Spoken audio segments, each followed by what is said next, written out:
Hello student, आप सब कैसे हैं। आई होप आप सब अच्छे होंगे। तो आज का वीडियो हम स्टार्ट करेंगे एक नए टॉपिक के साथ में। आज का हमारा टॉपिक है एप्लीकेशन ऑफ रेस्टोरेंट्स। जो रेस्टोरेंट्स होते हैं वो हम बेबी के ऊपर कैसे उसको अप्लाई करते हैं, उसका पर्पस क्या है एंड उसका क्या प्रोसीजर होता है। इस वीडियो में बहुत ही इंटरेस्टिंग चीज़ों की बात करने वाले हैं, इसलिए आपको वीडियो लास्ट तक देखना है और आपको सारे टॉपिक को कवर करना है। और वीडियो स्टार्ट करने से पहले अगर आप चैनल पर नए हैं तो चैनल को सब्सक्राइब कर लेना है। पायल नर्सिंग स्टडी पे अकॉर्डिंग टू सिलेबस आपको यहाँ पे कंटेंट मिलेगा। तो चलिए आज का टॉपिक स्टार्ट करते हैं, एप्लीकेशन ऑफ रेस्टोरेंट्स। सबसे पहले हम ये जानेंगे कि रेस्टोरेंट्स होता क्या है। सबसे पहले देखेंगे इसका introduction. All the infant and children have physiological and psychological need to be mobile or movement, but some procedure limitation of movement is needed। क्या होता है कि जो इन्फेंट और चाइल्ड होते हैं वो अपनी फिजियोलॉजिकल उनकी नीड होती है, जो उसके लिए वो मूवमेंट करते हैं। बट क्या होता है, कुछ ऐसे प्रोसीजर होते हैं जिसमें ये मूवमेंट को लिमिटेड किया जाता है, जिससे कि वो बेबी मूवमेंट ज़्यादा ना करे। फॉर एग्ज़ाम्पल, अगर बेबी को कैनुला लगा है, बेबी को अगर ऑक्सीजन मास्क लगा है, तो वो उसको ना निकाले, इसके लिए रेस्ट्रेंट किया जाता है। इसलिए बोला गया यहाँ पे कि कुछ ऐसे प्रोसीजर होते हैं जिसमें बेबी को लिमिटेड मूवमेंट करवाना होता है। इसमें बेबी ज़्यादा मूवमेंट नहीं करना चाहिए। जैसे कि अगर उसको कैनुला लगा है, वो मूवमेंट करेगा तो उसका कैनुला हट जाएगा। So various type of restraints are use now a day. आज के टाइम पे बहुत ऐसे सारे रेस्ट्रेंट्स हैं, बहुत टाइप के हैं जो यूज़ किए जा रहे हैं। नेक्स्ट हम इसका पढ़ेंगे डेफिनीशन। वन लाइन में इसका डेफिनीशन आपको बहुत ही सिंपल डेफिनीशन है। ए डिवाइस विच लिमिट और prevent free dogs of movement. ऐसे डिवाइस जो मूवमेंट को कंट्रोल करते हैं, प्रिवेंट करते हैं, उसको हम रेस्ट्रेंट्स बोलते हैं। नेक्स्ट हम देखेंगे इसका पर्पस क्या होता है। To the limit child movement during the procedure that may harm injury of the baby. क्या होता है कि जब उसके ऊपर कोई भी परफॉर्म कर रहे होते हैं प्रोसीजर चाइल्ड के ऊपर, उससे क्या होता है, जब बेबी मूवमेंट करेगा उस टाइम पे हो सकता है उसको इंजरी भी हो जाए, उसको कोई हार्म हो जाए। उससे प्रिवेंट करने के लिए इसको यूज़ किया जाता है। टू प्रिवेंट कांस्टेंट इमोबिलाइजेशन, जिससे कि हम उसके मोबिलाइजेशन को प्रिवेंट कर सकें। To facilitate examination of the child और अ प्रोसीजर, जो भी हम एग्जामिनेशन कर रहे हैं, जो भी हम प्रोसीजर कर रहे हैं, उसको और अच्छे से परफॉर्म किया जा सके। To ensure child safety and comfort, और कभी कभी हम चाइल्ड सेफ्टी के लिए भी यूज़ करते हैं, उसको कंफर्ट प्रोवाइड करने के लिए भी रेस्टोरेंट का यूज़ करते हैं। जैसे बेबी अगर बेड पे खेल रहा है तो वहाँ पे उसको रेस्टोरेंट यूज़ करेंगे कि अगर बेबी बाई चांस बेड से नीचे गिर जाए तो उसको कोई भी इंजरी ना हो। नेक्स्ट है प्रिंसिपल। अभी हमने देखा था इसके पर्पस क्या होते हैं, अब हम देखेंगे इसका principle. Use only where necessary और नेवर सब्स्टिट्यूट ऑफ ऑब्जर्वेशन। आपको कब यूज़ करना है, जब उसका नेसेसरी। आपको फालतू में बेबी को ऐसे रेस्ट्रेंट करके नहीं रखना है। जब आप कोई उसको केयर दे रहे हो, कोई प्रोसीजर परफॉर्म कर रहे हो, तभी आपको वो अप्लाई करना है। Can not be use on continuous basis. आपको बेबी के ऊपर रेस्ट्रेंट कंटिन्यूस नहीं करना है, ठीक है। उस पर कोई भी आप कोई चीज़ उसको रेस्ट्रेंट के लिए यूज़ कर रहे हो तो उसको कुछ टाइम के बाद में उसको हटा देना है, या आप जब प्रोसीजर कर रहे हो उतने टाइम पे उसको अप्लाई करना है और इसके बाद में उसको हटा लेना है। If use reason should be specified and explain to the child and parents. अगर वो अडल्ट है या प्री स्कूलर चाइल्ड है, स्कूल चाइल्ड है, तो उसको हम उसके बारे में बताएंगे, ठीक है, कि आपको हम ऐसा क्यों कर रहे हैं। एंड पेरेंट्स को भी बताएंगे, उसका रीज़न बताएंगे कि आपके बच्चों को बांध के क्यों रखा है, या आप जो भी आप रेस्टोरेंट्स के लिए यूज़ कर रहे हो वो क्यों कर रहे हो। Any required can not be should be tied in manner that permit quick release. आप जब भी उस पर प्रोसीजर करने जा रहे हो तो आपको एक गुड मैनर में उसको टाइट करना है, एंड इसके बाद में आपको जब आपका प्रोसीजर कंप्लीट हो जाता है तो उसको रिलीज़ भी करना है। Immobile child should be replace the lost of activity. अगर किसी चाइल्ड को हम लॉन्ग टाइम के लिए उसको रिस्ट्रेन करके रखेंगे तो वो अपनी एक्टिविटी को लॉस कर देगा। फॉर एग्जांपल उसके अगर हम हाथ बहुत दिन तक उसको रिस्ट्रेन करके रखेंगे तो वो प्रॉपर अपना जो भी वर्क है नहीं कर पाएगा। नेक्स्ट हमारा आता है टाइप ऑफ रेस्ट्रेंट्स। जो भी रेस्ट्रेंट्स होते हैं वो कितने टाइप के होते हैं। पहला आपका होता है ममी रेस्ट्रेंट। मम्मी रेस्ट्रेंट होता है मॉडिफाइड मम्मी, जो मम्मी के जो मम्मी होती हैं वो उसको प्रोवाइड करती है, अप्लाई करती है बेबी के ऊपर, इसलिए इसको मम्मी रेस्ट्रेंट बोला गया है। सेकंड है जैकेट रेस्ट्रेंट्स। थर्ड है एल्बो रेस्ट्रेंट्स। फोर्थ है एक्सट्रीमिटी रेस्ट्रेंट्स। फिफ्थ है आपका मिटेंस। सिक्स है एब्डोमिनल विंडर्स एंड और रेस्ट्रेंट्स। ये आपके टाइप हैं रेस्ट्रेंट्स के, जो कि आपको यहाँ पे डिटेल में आपको पढ़ना पड़ेगा, एंड इसका क्या प्रोसीजर होता है। जो भी रेस्ट्रेंट्स हैं इसको हम कैसे अप्लाई करते हैं वो भी इसमें हम देखेंगे वीडियो में, तो वीडियो आपको स्किप नहीं करना है। पहला हमारा है मम्मी रेस्ट्रेंट्स। इसका पर्पस क्या होता है। Immobilise the arm and leg for a period of a time during examination and treatment of head and neck. जब भी उसका हेड का, नेक का जब भी उसको हम एग्जामिनेशन करते हैं, उसका ट्रीटमेंट करते हैं, तो उस टाइम पे जो भी आर्म और लेग है वो मोबलाइज ना कर सके बेबी, इसलिए उसको मम्मी रेस्ट्रेंट अप्लाई किया जाता है। कैसे करते हैं इसका प्रोसीजर हम डिटेल में देखेंगे। During puncture of jugular vein. जब भी उसको जुगुलर वेन पंक्चर करना होता है उस टाइम पे भी मम्मी रेस्ट्रेंट अप्लाई करते हैं। नेक्स्ट है प्रोसीजर।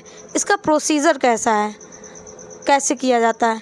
टेक अ ब्लैंकेट और draw seat and spread it over the bed और टेबल। आपको एक ब्लैंकेट लेनी है जो ड्रॉ सीट और आपको बेड पे वो स्प्रेड करनी है। जैसा कि आप पिक्चर में देख सकते हो, फर्स्ट वाली पिक्चर में इसको स्प्रेड किया गया है बेड के ऊपर। One corner of a small blanket is folded over. और इसका एक कॉर्नर क्या करते हैं हम फोल्ड करते हैं। जैसा कि आप पिक्चर में देख सकते हो, इसको हम ओवर बोला गया है, मतलब यहाँ से इसको फोल्ड करते हैं। The infant is placed on the blanket with the neck and edge of the fold. इसका मतलब ये है बेबी को उसमें हम लिटाते हैं कहाँ पे, जहाँ पे हमने ये फोल्ड किया है एक कॉर्नर इसका, यहाँ पे इसका नेक होना चाहिए, जैसा कि आप यहाँ पे देख सकते हो। Keep one hand on baby near the body and wrap the body by holding the corner of seat and tuck it under the body in opposite side. आपको क्या लेना है, बेबी का एक हैंड है वो आपको रैप करना है, और जो भी उसका कॉर्नर है वो आपको अपोजिट साइड में टकिंग करना है उसको। जैसा कि आप पिक्चर में देख सकते हो, ये थर्ड नंबर पे जो पिक्चर दी गई है। Now place another hand near the body and wrap the child body holding another corner of seat and tuck it. इसके बाद में जो उसका दूसरा कॉर्नर है वो भी फोल्ड करेंगे और उसको टक कर देंगे। Now tuck the rounded seat of bottom near the leg fold toward chest and tuck it upper level. जैसा कि अभी हमने पढ़ा कि इसका ये वाला कॉर्नर भी हम टक करेंगे, जैसा कि आप फोर्थ नंबर वाले पिक्चर को देख सकते हो। नेक्स्ट हम इसका ये कॉर्नर जो है इसको भी टक करेंगे, और जो भी बेबी का पैर है उससे वहाँ वाला कॉर्नर उसको ऊपर ऐसे टक करेंगे। मीन्स लेग के पास जो भी बॉटम है उसको भी टक करेंगे। नेक्स्ट है जैकेट रेस्ट्रेंट। कैसा होता है, पिक्चर में देख सकते हो बेबी ने जैकेट पहन रखा है कि बेबी बेड से ना गिरे, और गिरे तो उसको कोई भी इंजरी ना हो। इसको हम बोलेंगे जैकेट रेस्ट्रेंट्स। इसका हम देखेंगे पर्पज एंड प्रोसीजर। पर्पज क्या है इसका, इसको क्यों यूज़ करते हैं। To help the baby remain flat in bed in supine position. ये बेबी को बेड पे सुपाइन पोजीशन जो भी बेबी है वो सुपाइन पोजीशन में बेड में लेटा रहे। To prevent the baby falling from the high chair, और बेबी जो है वो उसको अगर हमने हाइट पे बैठा रखा है बेड पे चेयर पे, तो वहाँ से उसको गिरने से वो प्रिवेंट करे। Chance of strangulation with jacket restraints. Main purpose इसका यही था कि बेबी जो है बेड पे वो सुपाइन पोजीशन में लेटा रहे। सुपाइन पोजीशन आपको पता होगा, जैसा कि ये बेबी लेटा है, इसको हम सुपाइन पोजीशन बोलते हैं। प्रोसीजर क्या है इसका?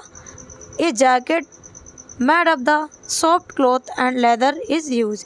जो ये जैकेट है वो कैसी बनी होती है? सॉफ्ट क्लॉथ की होती है, और इसमें लेदर भी यूज़ किया जाता है। This jacket has less at the back and 2 long strips. Jacket में 2 लेस, जैकेट में आपके लेसेस भी प्रेजेंट होते हैं एंड 2 स्ट्रिप्स भी प्रेजेंट होते हैं। The laces are tired at back and long strip tired side below the rails under the मैट्रेट्स। जो भी उसका लेसेस है वो बैक साइड में उसको टायर्ड कर देते हैं, एंड लॉन्ग जो स्ट्रिप्स होती है उसको साइड में उसको उसमें टक कर देते हैं, side below the rails under the mattress. जहाँ पे बेबी लेटा होता है, जो भी मैट्रेट्स होता है, वहाँ पे उसको टायर्ड कर देते हैं। Child can sit and sleep in supine position while wearing the jacket. जब बेबी ये जैकेट वियर करता है तो बेबी सुपाइन पोजीशन में सिट करता है एंड स्लीप करता है। It can use on chair also, और इसको हम चेयर में भी यूज़ करते हैं। नेक्स्ट आपका रेस्ट्रेंट्स आएगा, वो आएगा आपका एल्बो रेस्ट्रेंट्स। जैसा कि आप पिक्चर में देख सकते हो, बेबी ने ये एल्बो में ही पहन रखा है एल्बो रेस्ट्रेंट्स। ये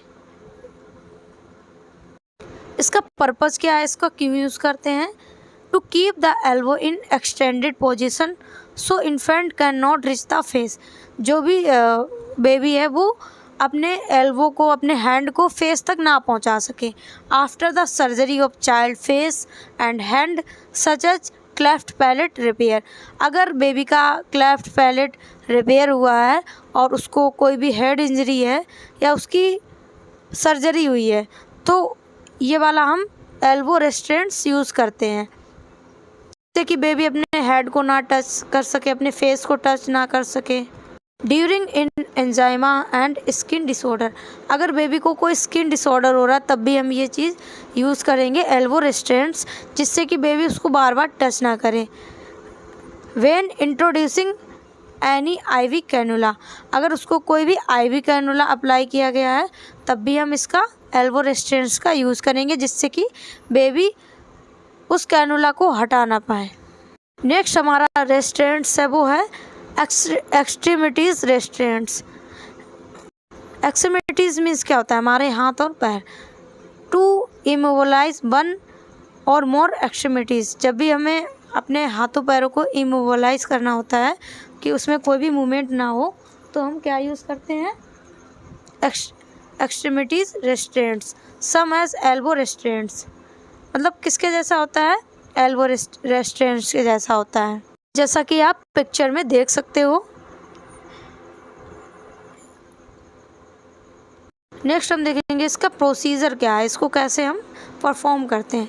first apply the cotton pad over the wrist ankle provides comfort. सबसे पहले हम वहाँ पे कॉटन पैड को यूज़ करेंगे, अप्लाई करेंगे, जिससे कि बेबी को वहाँ पे कंफर्ट फील हो सके, उसको कोई भी हार्म ना हो। Prepare a finger of 8 by bandage and place the on the wrist and ankle and tie the bandage and cannot। इसमें क्या हम फिंगर को प्रिपेयर करेंगे और इनको बैंडेज करेंगे, रिस्ट को और एंकल को। Can not should be too tight और टू लूज। आपको ऐसे उसमें अप्लाई नहीं करना है, ना ज़्यादा टाइट होना चाहिए और ना ज़्यादा लूज होना चाहिए। Child can remove the can not is too loose. उसको इतना लूज नहीं अप्लाई करना है कि चाइल्ड उसको हटा दे, उसको रिमूव कर दे। Too tight can interfere blood circulation. आपको ज़्यादा टाइटली अप्लाई नहीं करना जिससे कि ब्लड सर्कुलेशन में कोई इंटरफेयर हो सके।